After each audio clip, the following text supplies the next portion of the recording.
নমস্কার, আপনারা দেখছেন খবর বাংলা সংবাদ। 7ই জানুয়ারি ডিওয়াইএফআই এর ডাকে কিন্তু ব্রিগেড সমাবেশ, আর আজ থেকে কিন্তু শুরু হয়ে গেছে যাবতীয় প্রস্তুতির কাজ এবং মঞ্চ বাঁধার কাজ। প্রায় অনেক দিন পর কিন্তু ডিওয়াইএফআই এই ব্রিগেড ডেকেছে।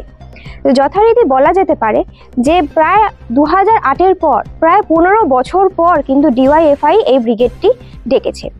আজ থেকে শুরু হয়ে গেছে মঞ্চ বাঁধার কাজ। মাত্র 2 দিন ব্রিগেডের অনুমতি পাওয়া গেছে, কিন্তু প্রশ্নটা হচ্ছে এখানেই যে 2011-র পর থেকে যে বামেদের যে শক্তি হ্রাসের যে প্রবণতাটা শুরু হয়েছে, সেটা কি এই ব্রিগেড কি তার যে ক্ষতিপূরণটা সেটা কি পূরণ করতে পারবে?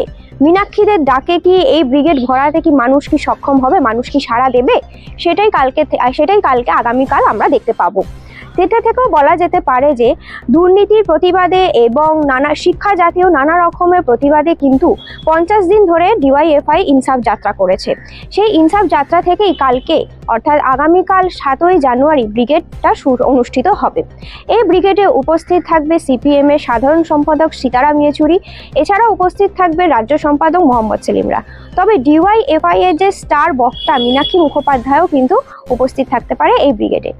ক্যামেরাতে আদিত্য ঘোষের সঙ্গে আমি পূজা ঘোষ, খবর বাংলা সংবাদ, বেহালা।